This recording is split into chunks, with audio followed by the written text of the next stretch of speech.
Perkenalkan, nama saya Ari. Saya ingin berbagi pengalaman tentang apa yang sekarang sedang ramai menjadi perbincangan di kampung saya. Saya tinggal di daerah Sukabumi. Lokasi rumah saya masih di daerah perkampungan atau desa di Sukabumi. Rumah saya jauh dari pusat kota. Sekedar gambaran saja, desa atau kampung tempat saya tinggal ini masih asri dan masih banyak pepohonan di sekitar kampung kami. Karena kami masih tinggal jauh dari pusat kota, budaya di kampung kami masih sangat terasa kental. Termasuk kepercayaan terhadap hal gaib pun sangat kuat terasa. Belakangan ini, warga kampung kami digemparkan dengan ketukan pintu tanpa salam di tengah malam, yang hingga kini masih menjadi misteri. Insiden ini awalnya dilaporkan hanya terjadi di kampung sebelah kami.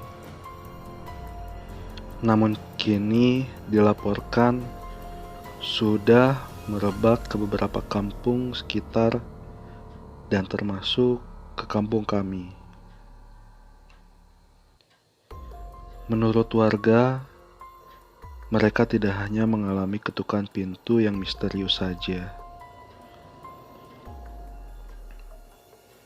Namun ada beberapa warga kampung yang mengaku melihat penampakan makhluk halus berupa pocong dan kuntilanak. Banyak spekulasi yang memperdebatkan penyebab terjadinya gangguan gaib ini.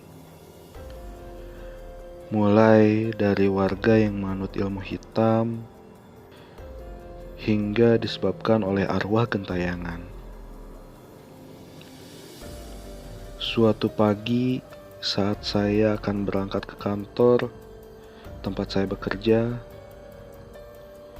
saat saya melewati rumah tetangga saya melihat ada kerumunan warga sedang berkumpul di rumah tetangga saya.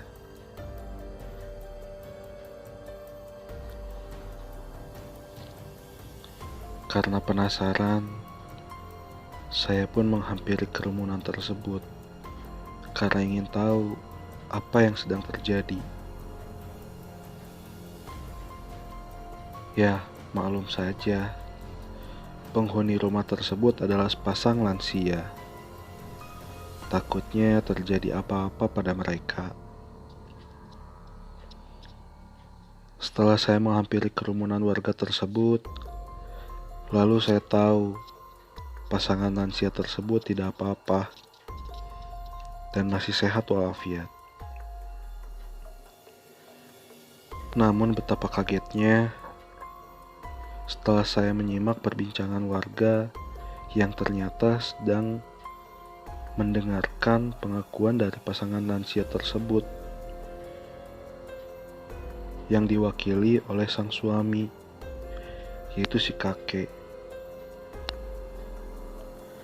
Pada warga, beliau mengaku semalam, tepatnya pukul 1 malam, ia mendengar ada yang mengetuk pintu rumahnya. Awalnya dia kaget dan penasaran. Siapa yang bertamu malam-malam seperti itu? Ia pun memberanikan diri untuk bertanya kepada yang mengetuk pintu tersebut.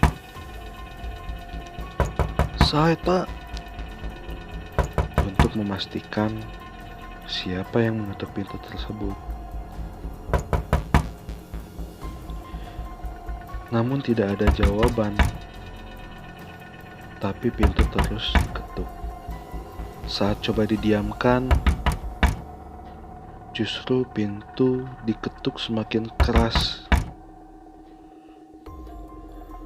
Karena mengganggu, si kakek tersebut memberanikan diri untuk membukanya. Dan alangkah kagetnya saat pintunya dibuka, ada seorang anak kecil dengan kepala gundul dan hanya menggunakan celana pendek saja, membawa guci emas, meminta air ke kakek tersebut. Si kakek gemetar. Dia keheranan, kenapa malam-malam begini ada anak kecil berkeliaran di luar rumah dengan bertelanjang dada. Si kakek pun bertanya pada anak tersebut, "Kamu berasal dari mana?" kata si kakek.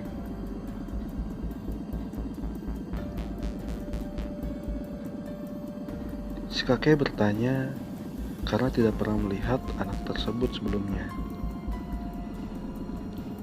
"Ya, kampung kami memang kecil. Paling hanya dihuni oleh 56 kakak saja. Dan hubungan sosialisasi kami sangat kuat. Sehingga kami pasti saling mengenal dan mengetahui satu sama lain."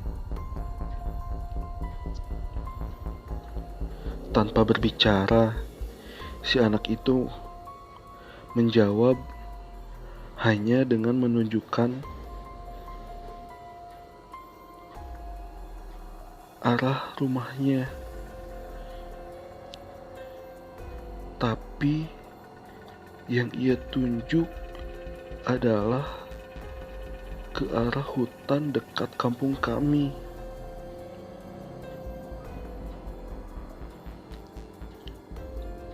Lalu kakek itu bertanya lagi,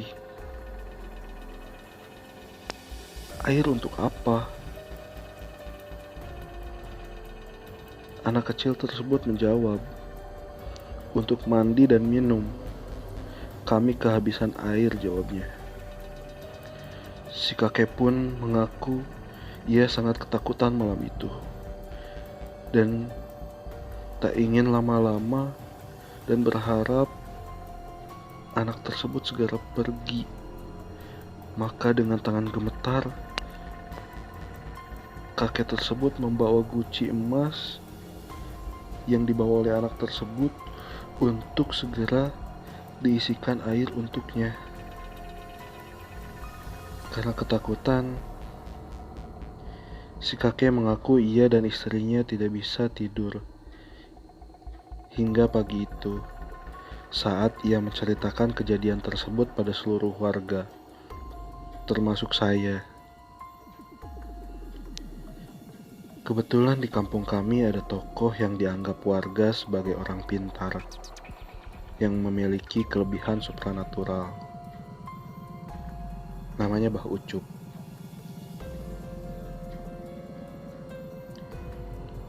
Ia mencoba menjelaskan bahwa pada malam itu si kakek didatangi oleh tuyul yang awalnya dipelihara oleh seorang warga yang menganut pesugihan di kampung sebelah. Dan dikabarkan orang yang menganut pesugihan tersebut telah meninggal tepat 40 hari yang lalu. Sehingga karena kehilangan majikannya atau tuannya, tuyul tersebut menjadi terlantar. Sehingga tuyul tersebut mencari orang lain untuk memberikannya makan, atau dalam bahasa Sunda disebutnya parab, sambil mencari tuannya yang baru.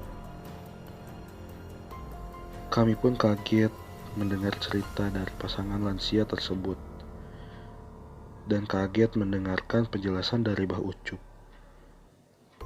Kami takut akan terkena giliran didatangi oleh tuyul tersebut.